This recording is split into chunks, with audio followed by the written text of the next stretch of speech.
Hey, everybody, I'm Kevin Winter. Welcome to WRUF, home of the Gators, our YouTube channel.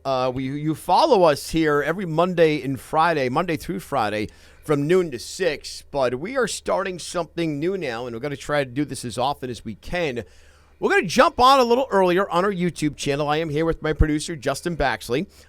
He is our social media extraordinaire here at the College of Journalism at WRUF. And we're going to take you today for a couple of minutes leading up to Steve Spurrier and his appearance on Steve Russell's show, Sports Scene. So every Tuesday, Steve Spurrier, along with Shane Matthews, they go Inside the Huddle for 1 hour on 98.1 FM, 850 AM, and 103.7 HD2. So this is a little more informal than being on the radio, as it usually is. But Justin, you and I have realized over the last, what are we dealing with now? 56, 72 hours, whatever 3 times 24 is, right? You and I have realized the passion of Gator Nation and the fervor of Gator Nation, because Saturday was unacceptable in the eyes of most. And for you and I, we witnessed what happened Saturday evening with Steve Russell's Extra Point postgame show. And Gator Nation's not happy right now. And they need to vent, and they want a place to vent, so we're giving them an early opportunity before we crank up our programming on WRUF on 98.1 FM at 850 AM, and, of course, anywhere in the world on the WRUF mobile app. Yeah, Kevin, it's we got our introduction to what happens when you see a season go from hope to despair almost instantaneously, right? Mm-hmm. We've been able to kind of experience what that looks like, and we've seen a ton of comments, an influx of callers, and we've become a sounding board for Gator Nation, and I think that's what we want to be. We want to give folks the opportunity to weigh in on their team, and this program here gives that opportunity even more. We kind of set the table, so to speak, before Shane, before Steve, and before Coach Spurrier get on and go inside the huddle. We're hoping to give folks that opportunity. A little bit of a ramp up, but I want to take everyone kind of inside our room here. So we have created a new social media, kind of like a digital room, if you will, social media digital room here at WRUF and inside the College of Journalism. And this channel is going to hopefully be used a lot more. So Justin and I you and I are pretty much the two new babies, if you will, of the employment structure here. We each have professional experience, and we're trying to take some of the knowledge that you have, that I have in our professional world, what we did beforehand, and bring it to the viewers and bring it to whoever wants to consume the product. I think that's what it is, right? Right. And it's one of those things where, I've been lucky to obviously be really good in the digital space. Yes, you are. He's exceptional, everyone. But in addition to that, I've also done a lot of sports. Okay. I was a sports reporter for a long time. That's kind of where I got my start in this whole journalism world. And so I kind of bring that to the table. And look, I've been watching, Gator football my whole life. Maybe from a different point of view. From a different angle and different colors, but it's okay because he's got a Gator shirt on today, everyone. Look, he's got the Gator shirt. We flipped them. It's okay. So I am from the state of Georgia. I won't give away any allegiances on this program here today to get me run out of town. We flipped them. It's all right. You're good, brother. You're good. But I've had experience with these calls for coaches, their job and whatever. Look, there was a guy up there in Athens, Georgia. Mark Richt? Mark Richt. And everybody in the state loved him as a human being. Thought he was the most wonderful person to ever walk this earth. I mean, if there was ever a person that you could nominate for sainthood as a college football coach, it might be Mark Richt. Yes. Won a lot of games, 10 wins every season. You could pretty much lock it in for the most part.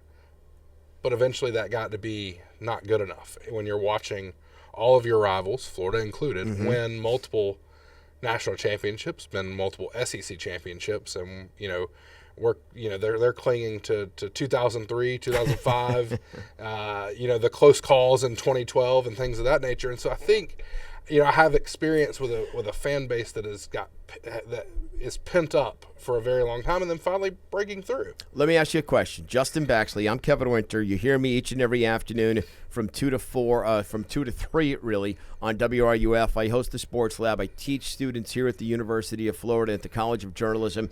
I spent 20 years at ESPN Radio. I am also now part of the Gator Sports Network from Learfield. So all of you out there, wherever you may be, Gator Nation, Gator Country, wherever you are, you hear me with Sean Kelly and Shane Matthews and Jeff Cardozo and Tate Casey every Saturday for games. I'm also going to be part of the Gator Sports Network for basketball. So this is I've always had an opportunity. I've always done big events. Did 9 NBA Finals, a bunch of World Series, some 10 of them, in terms of being on the national broadcast. But now I'm in a community, and I'm with Gator Nation. I've always loved SEC football. I love Gator football. Look, I came from Boston. We don't have college teams. I have Boston College. Like their stadium had like 35,000 when I was growing up. What the hell wants to play there? There are high school teams here. There are high school schools in Florida, and I know where you're from in Georgia, who have bigger attendance figures. When you watch what has transpired over the last few weeks, and I saw this from afar last year, Justin, the calls for Billy Napier. We actually broadcast on ESPN Radio last year the Texas A&M debacle. And then you start reading about all the buyouts and stuff, and the Gators finished strong. I almost feel like Gator Nation was waiting for the slip-up to happen, and I hate to say that but that's the pessimistic world we live in. We don't live in an optimistic world. We live in a world where there's hope, but you expect the rug to be pulled out from underneath you. And I feel like Gator Nation thought it was going to happen at some point. It just happened in week 2, and it really set everyone on fire because of who it came against and how big of a favorite that they were. Look, I went to the game with my best friend, and he is a diehard Gator. Been a Gator his whole life, loves the Gators. We were walking out to the parking lot after the game, and he told me, he said, I expected the losses to come. I didn't expect it this early, but I expected them to come. He said, but this one feels like the hope has been extinguished from the season. The hope has been extinguished from the season? That's what he said? It was something along those lines where sure. It felt like, he said it feels like the life's been sucked out because it's, you come into the season and all the talk is one of the top receiving corps in the SEC. Mm-hmm. You've got a potential Heisman candidate at quarterback. You've got a defense that towards the end of the last season looked like the best defense that Florida has seen in a very long time and looked to be one of the top-end SEC defenses. And you brought all that back. And it started to feel like there's a 9-win, 10-win season brewing, which means, especially against this schedule, mm-hmm. you're going to make the playoff. And for a team that hasn't done that, that's a lot of hope. And then all of a sudden, 2 weeks into the season, you don't even get to enjoy the riding it out. You lose to LSU close on the road. You still have the hope, right? You could still go down on the road into Miami. You could win in Miami Gardens, Florida, right? If one of the two losses were to happen on the road, you expected, I think the hope was to be 3-1 heading into the home game against Texas. You still can. The challenge is a lot harder. And given the way they look, Justin, is it possible? And I think that's where the disbelief comes in. I think it's one of those where they look at it and they go, how can we have hope for them to beat LSU when we can't beat USF? That's a great point.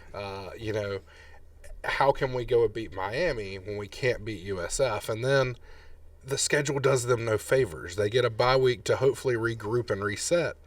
But then they come out to Texas, and which my friend told me the other day, he said, I feel more confident in the Texas game than I do going on the road to Texas A&M, which tells you, a lot of folks don't think they can beat Texas at home, much less go on the road to Texas A&M. And then Kentucky's always given Florida some problems under Billy Napier. It's not been a guaranteed locked-in win the way it has for other coaches. And so I think that, when you start going down the schedule, you got to start trying to find the wins that feel more locked in. But even we talked the other night, Mississippi State doesn't look like a pushover anymore. No. Tennessee looks a lot better than Florida State does. Florida State doesn't look like a pushover anymore, everyone. There's anything easy on this schedule just became the only easy thing is LIU. And we did not think that would be the case. No, I think a lot of folks probably looked at the schedule and saw 6 to 7 wins that were locked in. Yes. And then 2 or 3 of, we just got to go win a couple of these. Right. And we're in the playoff. And now it just doesn't feel the same way. And I think that, if you're watching, at home, I think you have to be thinking, what's next? You brought up an interesting point again. He's Justin Baxley. He is our social media producer here at WRUF. I'm Kevin Winter. You catch me each and every weekday from 2 to 3 on the Sports Lab, radio on 98.1 FM, 850 AM. Of course, to me, that's on the radio side, on the terrestrial side. Where you catch us right now, where you're watching us, is our WRUF YouTube channel, at WRUF, home of the Gators. And the reason we're hopping on early today is because coming up in just about a short period of time, and when I say short, I'm talking in a matter of minutes, Steve Spurrier is going to be making his weekly appearance with Steve Russell and Shane Matthews. So the coach, the quarterback who went to the 1992 SEC championship game, a coach who's won a national championship. Steve Spurrier is going to be on this very same channel coming up in a matter of moments, talking about what he sees out of the Gators. You mentioned a moment ago, Justin Baxley, about DJ Lagway being a Heisman candidate coming into the year. I am very curious, everyone, to hear what Steve Spurrier will say about what he sees from quarterback DJ Lagway. Because as of right now, DJ does not look like the DJ who finished last year. And we all remember that DJ had been dealing with shoulder issues. Then it was the calf issue that popped up during camp, and he was in a walking boot.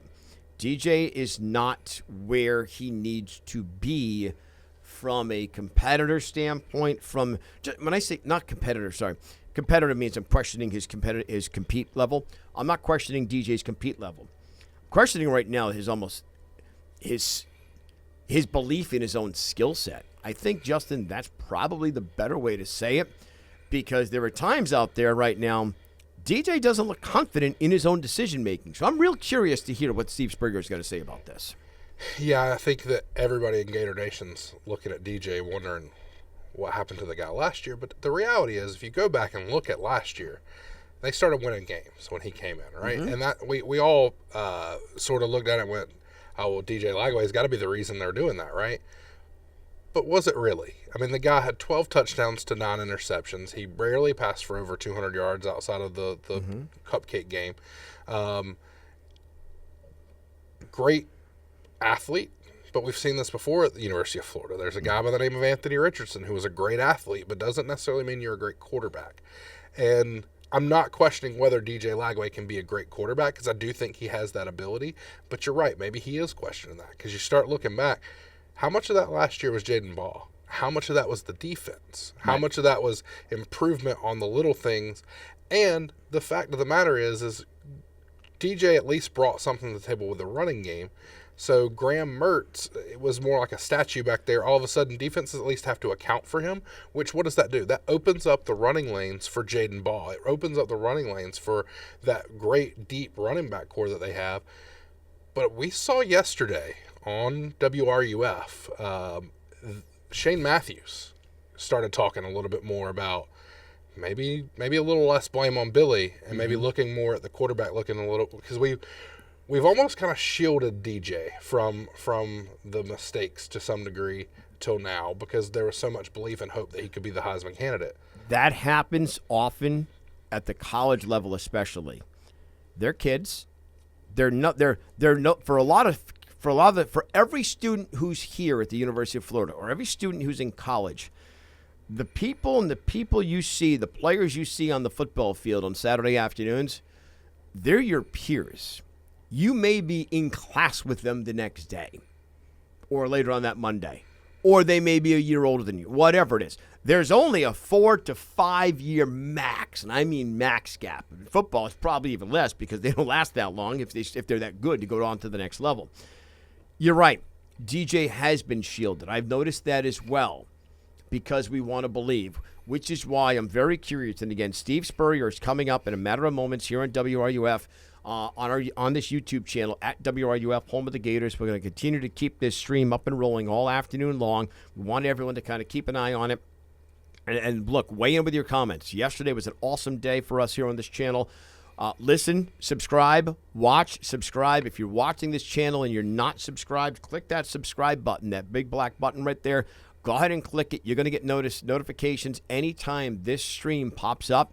and someone is talking about Florida Gator sports, because we know Gator Nation out there, you guys are passionate. You guys want to hear. You want to vent. You like consuming as much Gator sports talk as possible. So Steve Spurrier is coming up here in a matter of moments with Shane Matthews and Steve Russell on Sports Scene. The way it will work: Sports Scene goes noon to 2. Then I go 2 to 3. Students will jump in. The back half of the Sports Lab Part 2. That will go on from 3 to 4. The tailgate from 4 to 6. We go live and local each and every day. I'm very curious. We don't want to give anticipation of what we want to hear Coach say, Justin Baxley, but I'm interested. Like, this is one of those. I'm not viewing it as someone's being called to the principal's office and you're afraid to find out what they're going to say. You just know something is going to be said, or maybe this is also you hope something is going to be said. It's kind of like the stages of grief almost. Like, you've been processing it for, I mean, I didn't get into journalism and do math, but somewhere in that 72-hour range, we've been processing this. And now we're just kind of hoping that, like, it's kind of like when you're having a rough time in your life, maybe you start heading to church. Yep. And you wait to hear the good word from the pastor, and you just hope that he's going to be able to give you something to cling on to, something that you can kind of hang on to and go forward with. That almost feels like what we're waiting on is for our pastor to get up in front of us and give us the word from the Gator book of prayer. And, in a lot of ways, I mean, I talked about earlier with Mark Richt as sainthood. I mean, if there was a God for Gator country, it feels like it's Steve Spurrier, right? And so I feel like he gives that opportunity to sit back, and maybe it's just it allows us to take that step back. Maybe there is more involved in this. I mean, watching that game on Saturday, there were multiple moments where it felt like there were receivers running open, that the concepts were working, but DJ wasn't being able to get to the read because the offensive line wasn't giving him time, or because DJ looked at a different read, maybe it already locked in on a receiver. And so I think that there are other things involved. Look, clock management was an issue. The handling of to me, the biggest issue in that game was the timeout coming out of the missed field goal on the second to last drive, and then the RPO concept that came out of that was the out route. Throw sideways. He throws sideways, which I think is the hardest throw in football. Looking at that, it almost feels like, DJ probably should have just handed the ball off as an RPO. But maybe we give him an RPO with a little easier pass, right? Like, maybe it comes across as a different concept. That, to me, that's the hardest pass in football. Why are we putting that on him to even make that choice? All right, Steve Spurrier's coming up. I want to remember one thing that Billy Napier did say last week in regard to the RPOs, and this is a defense of Billy. It was last Wednesday. It was 1 week ago when asked about the RPO concept in his nightly press conference on Wednesday evening. He was asked about the ideas of throwing in the flat, even against LIU, the passes that didn't work out well. Billy flat out said those passes can't be made. We need to make better decisions with the ball. Okay, that is probably the loudest noise and the loudest criticism that Billy has weighed and levied upon his quarterback, DJ Lagway. That has not happened. Did we see improvement off of that on Saturday? Jeff Cardozo even mentioned it. Catch Cardozo and Dooley beginning at 4 right here on WRUF. Jeff Cardozo mentioned it yesterday. DJ wasn't seeing the field well. This is why I'm curious to hear what Steve Spurrier is going to say coming up in a matter of moments here on WRUF with regards to what is he seeing out of the quarterback. The interception that DJ threw down the middle, intended for Sturdivant. Sturdivant was behind him. He didn't have the step in front. The defender was like this. Played that whole game. The defender's here. Before he dropped the interception. Huh? Before he dropped the interception. Before he dropped yes. A different story. But anyway, yes, before he dropped the interception. But underneath is VB3. And he's running about 20 yards downfield, running across the field, and he's all wide open. And he's got nothing but space. And DJ missed him. And those are the plays that can't happen. All right, tell you what. He's Justin Baxley. I'm Kevin Winter. We're going to do this as much as possible from here on out. Anytime going forward, we may do it every day. We'll figure it out. But we want to get everyone up and running here on the WRUF stream at WRUF, home of the Gators, right here on YouTube. That's where you're watching. For the next 6 hours, Gator Nation, keep it here. You're going to have Steve Russell's Sports Scene. But it's up first is Inside the Huddle. Spurrier, Shane Matthews, Steve Russell. We go noon to 6 on WRUF right here on this stream. You want to catch us on the AM or FM dial, 850 AM, 98.1 FM. Keep it right here. We have Sports Scene. We have Inside the Huddle, myself, and then we have Jeff Cardozo with the tailgate wrapping us up. That's all coming up today. WRUF, home of the Gators, Steve Spurrier, and Shane Matthews coming your way next here on this stream.